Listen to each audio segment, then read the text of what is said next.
Democratic presidential candidate Pete Buttigieg is also weighing in on America's policy on Afghanistan. Here's what he told our campaign reporter in Iowa yesterday. The Afghan government is seeking an outcome that is the same as our desired outcome, which is a peaceful, stable Afghanistan, not a haven for terrorist attacks, but a place that's on a path to prosperity.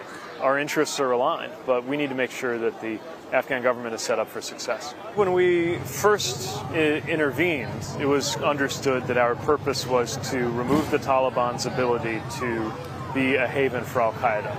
Now it's almost 20 years later.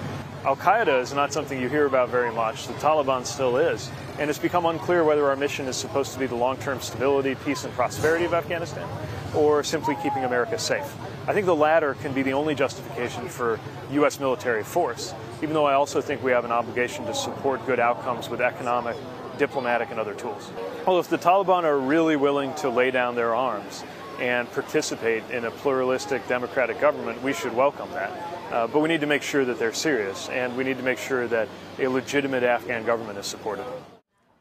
Buttigieg says if the Taliban becomes part of the Afghan government, he would be skeptical about sharing intelligence with them. We will have much more on Buttigieg's interview later today on Red and Blue. We will also hear about how his campaign is ramping up in Iowa. That's at 5 p.m. Eastern right here on CBSN.